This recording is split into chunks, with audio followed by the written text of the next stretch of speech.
Let's discuss a very important and complex topic, that is meningitis. What is meningitis? Meningitis is the inflammation of meninges. So meninges is the layer that covers the brain as well as spinal cord.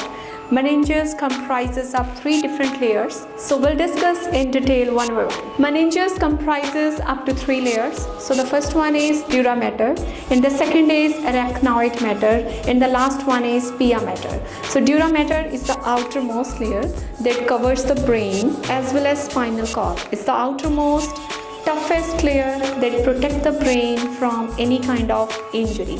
It's made up of connective tissue, followed by arachnoid mater. So arachnoid mater is the innermost layer that lies in between the dura mater and the pia mater. Arachnoid mater acts as a cushion. It acts as a cushion, protect the cranium from injury. And the last one is pia mater. So pia mater is the innermost layer that has the direct correlation to the brain as well as spinal cord. So inflammation to any of this layer, either it's dura mater, arachnoid and pia mater, inflammation to any of this layer leads to increased ICP. So when the ICP elevates, when the intracranial pressure elevates, it causes further neurological problem, for example seizure. Okay, so the risk factors. Now we'll discuss about the certain kind of risk factors that increase the risk of meningitis. So the first one is weakened immune system due to HIV, cancer,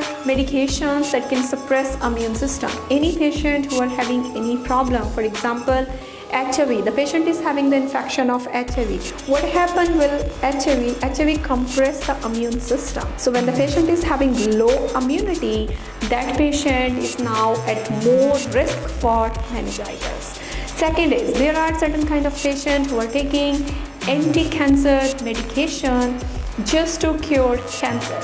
So anti-cancer medication, for example, vincristine, vinblastine. So these are the anti-cancer medications. So what will happen? They also lower down the patient's immunity. So when the patient is having low immune system, this patient is also at risk for bacterial meningitis or viral meningitis. Next is CSF leakage. So any patient got injury due to any reason, for example any accidental injury. So what will happen when injury occur in the head? That leaks the cerebrospinal fluid. That CSF leakage either from nose or from ear, that makes the direct pathway to enter bacteria, and that bacteria cause inflammation in the meninges. This is known as meningitis.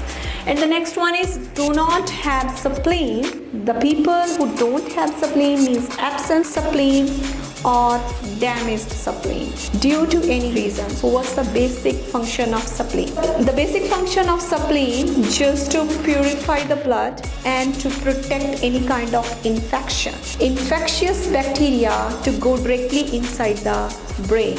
So when the person is having absence of spleen or damaged spleen, is not working in a proper way, this patient is more prone at risk of meningitis. Next one is chronic nose, ear infection. Any patient who are having chronic infection in the nose or ear, that also passes the bacteria directly to the brain, that cause meningitis. So same is pneumococcal pneumonia or streptococcal pneumonia. Is the bacteria that cause direct inflammation in the brain. Then is the head injury. So the same thing, head injury makes a direct pathway to enter the bacteria inside the brain and cause further inflammation. Sickle cell disease. So what is sickle cell disease? Sickle cell disease is the hematological disorder in which the spleen is not working in a proper way. So the malfunctioning of spleen enters bacteria directly into the brain, that cause meningitis. Last is alcohol use disorder. There are many people who are using alcohol, but alcohol doesn't have a direct correlation to cause meningitis, but the people who are consuming alcohol, they are having increased risk of meningitis as compared to other people. Basically, there is no direct correlation, meningitis and alcohol. So now we'll discuss about the causes. The 3 main causes of meningitis. So the first one is infection. Any kind of infection, either the infection occurred with the help of bacteria or the virus. When the infection causes by bacteria, it's known as bacterial meningitis. So bacterial meningitis. Always remember the word B. B indicates bacterial meningitis. It's bad. It's very difficult to cure. It's very contagious. So the bacterial meningitis can only be cured with the help of certain type of antibiotics. For example, ceftriaxone, doxycycline, penicillin G. These are the antibiotics that are used to cure bacterial meningitis. On the other hand, if we talk about viral meningitis, that occurs with the help of viruses. Basically, there is no any kind of specific treatment is required to cure viral meningitis. Only we do prescribe symptomatic treatment to the patient. Viral meningitis is not infectious. And the second one is trauma, any kind of injury in the brain. That trauma, what will happen, that makes the direct pathway to enter bacteria in the brain.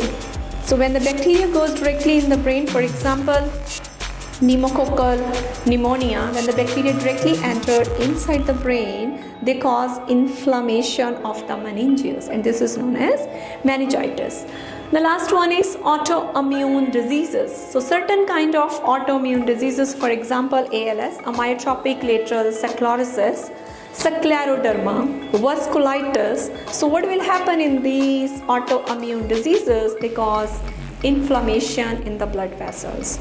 When there will be more inflammation in the blood vessels, that cause infection, and ultimately that infection goes into the brain, and when they cause inflammation in the meninges, that leads to meningitis. So we can say, like, there are three prominent causes. One is infection, second is trauma, as well as autoimmune disorders have a direct or indirect link to cause meningitis. Clinical manifestations. Okay, so the patient who are having meningitis, what kind of sign and symptom the patient may show? So it's easy way to remember. Always remember these three H. So the first one is headache and photophobia. So the people who are having meningitis, they may have extreme headache as well as photophobia. Photophobia, the people may express fear from light. The people may have sensitivity to light. So what will happen? When the patient is having meningitis, that compress the fifth cranial nerve known as trigeminal nerve. When the trigeminal nerve compress, the patient experience pain, and this is known as headache. Side by side, patient also may face the problem of sensitivity to light. This is known as photophobia. So the first sign is headache and photophobia. The second is hard, stiff neck and knuckle rigidity. So what is this? Okay, so when the meningitis occur, like inflammation in the brain, that inflammation increases the intracranial pressure. When the ICP increases, that causes stiffness in the neck. When we try to flex the patient's neck forward, the patient is unable to move the neck and the patient feels extreme pain due to muscle spasm. The third one is high temperature as well as loss of consciousness. So high temperature and loss of consciousness are also the clinical manifestations the patient may express having the problem of meningitis. Further clinical manifestations include Kerning sign, positive Kerning sign as well as positive Brudzinski sign. So what these signs are? What is Kerning sign? Okay, so lay down the patient on the bed and now hip flexed at the 90 degree. When we flex the hip, now turn to flex the knee of the patient. Or once we try to flex the knee of the patient, now patient experience pain to flex the leg. And this indicates positive Kerning sign. If the patient shows a positive Kerning sign, it indicates the patient is having meningitis. And the second is Brudzinski sign. So what is Brudzinski sign? Same thing, lay down the patient on the floor. Now try to flex the neck of the patient. So once we try to flex the neck of the patient forward, ultimately patient's hip and knee flexes upward. So this is known as positive Brudzinski sign. So these are the two prominent signs that the patient may show if the patient is having meningitis. So the further clinical manifestations include petechia. Petechia is a very tiny, round nodules or signs, spots appear on the surface of skin just because of bleeding inside the skin. So this is known as petechia. Petechia is also a clinical manifestation of meningitis. The next one is confusion. Okay, so the patient who are having meningitis, due to elevation in intracranial pressure, patient may show certain kind of neurological manifestation that includes change in mentation, loss of consciousness, confusion. And next is altered mental status just because of elevation in ICP. Okay, so these are the different type of diagnostic tests that we do use just to find out the patient is positive with meningitis or not. Okay, so we'll discuss one by one. The first one is cerebrospinal fluid. Just take a sample of CSF. If the CSF is cloudy, it indicates the patient is having bacterial meningitis. Or if the CSF is clear, that indicates the patient is having viral meningitis. This is not the only sign. Okay, when we take the sample of CSF, first thing, CSF should be cloudy, elevation of protein and WBC, and there is a decreased extent of glucose in the CSF. Collaboratively, these things indicate the patient is having bacterial meningitis. As opposed to viral meningitis, the CSF should be clear, but there is a slight elevation in protein as well as WBC, but there is no change in glucose. That indicates the patient is having viral meningitis. And the second is blood sample. We do take blood sample for the patient just to diagnose CBC, complete blood count, as well as level of protein. If the protein elevates, it indicates the patient is having infection. Then is the stool sample. Stool sample is used just to determine enteroviral meningitis. And the nose and throat swab, nose as well as throat swab is also used to determine meningococcal carriage. CT scan, MRI of the brain, CT computer tomography, MRI magnetic resonance imaging are also used just to find out structural abnormalities in the brain. Next is the nursing management. So nursing management comprises three things. The first is assessment of the patient. It's very important. Start the assessment with the vital signs. In meningitis, we also assess neurological status of the patient. And the second is administering antibiotics. We do prescribe certain kind of antibiotics to the patient. For example, if the patient is having bacterial meningitis, we do prescribe certain type of antibiotic. As opposed to viral meningitis, we do prescribe certain kind of antiviral medication, as well as just to lower down the cerebral edema. We also prescribe mannitol to the patient, hypertonic saline solution, as well as to lower down the inflammation. We do prescribe corticosteroids such as prednisone. Next is the supportive care. We'll discuss one by one in detail. So always check patient mental status as well as vital signs. Next is assess patient airway, breathing and circulation. The patient who are having meningitis, due to elevation in intracranial pressure, the patient may face the problem in airway, breathing, circulation.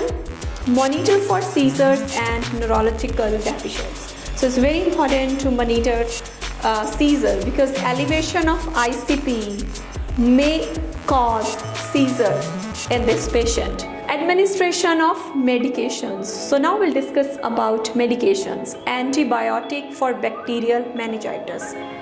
So three most important antibiotics, for example, ceftriaxone, doxycycline, penicillin G. Next is antifungal for fungal meningitis. So antifungal, fluconazole, amphotericin B are very common. Antiviral medication for viral meningitis, as well as corticosteroids, for example prednisone, just to lower down the inflammation, and pain reliever. We do prescribe certain kind of pain medication to the patient just to overcome the pain. For example, NSAIDs are prescribed to the patient, as well as IV fluid to maintain fluid and electrolyte imbalance. The patient who are having meningitis, they are more at risk for hyponatremia. So this is the reason it's very important to maintain a normal level of fluid and electrolyte in patients who are having meningitis. Okay, so the supportive care. Supportive care includes the basic nursing responsibilities. Always provide dark and dim lit room to the patient who are having meningitis, just to overcome the extent of seizure and to provide calmness to the patient, to overcome anxiety as well. Elevate the head of the patient at 30 degrees. So elevation is also important just to maintain ICP, as well as protect patient from any type of injury. The patient who are having meningitis, that patient is more at risk for injury. So this is the reason it's very important to raise the side rail just to protect the patient from fall. Followed by monitor daily body weight. It's also important to monitor the body weight of the patient because the patient is having the problem in cerebral edema. Serum electrolyte and urine volume. Serum electrolyte, especially serum sodium level, because the patient is having the risk of hyponatremia. Hyponatremia increase the risk of seizures as well. So educate patient and family the importance of vaccination. Meningococcal vaccination is used just to protect the meningitis. Offer emotional support and counseling to patient and families, and we do use standard precautions. But in bacterial meningitis, we do use precaution, as well as standard precautions are used in other different kind of meningitis. So what standard precautions comprises? Standard precautions include PPE, personal protective equipment, as well as proper hand washing. So prevention: isolate the patient, proper vaccination, as well as hand washing before and after eating. It's very important to educate the patient about the importance of hand washing. It's mandatory before and after eating just to overcome the infection. So why drinking and swimming in a contaminated water? Because this leads to the direct entry of bacteria inside the body. Practice safe food preparation. So there should be a safe food handling practices, and avoid the patient to give unpasteurized milk, as well as take precautions from mosquitoes and tick bites. So Waterhouse-Friderichsen syndrome. So Waterhouse-Friderichsen syndrome is the complication of meningococcal meningitis. So what will happen in Waterhouse-Friderichsen syndrome? First thing, it's also known as purpura fulminans. When the patient is having Waterhouse-Friderichsen syndrome, the patient shows hematological disorder. For example, petechia. Petechia is a blood disorder. The patient may also experience the problem of DIC. DIC is disseminated intravascular coagulation. In the patient's body, now there is a risk for bleeding as well as clot formation. This is known as DIC. As well as it's a rare and potentially fatal adrenal gland disorder. So this is the disorder of adrenal gland. It may cause bilateral adrenal hemorrhage and adrenal failure. Other signs: petechia. The patient may also go in hemorrhagic shock. DIC, disseminated intravascular coagulations, are comprises in Waterhouse-Friderichsen syndrome. So basically this is the complication of meningococcal meningitis. So that's all about meningitis. I hope you guys understand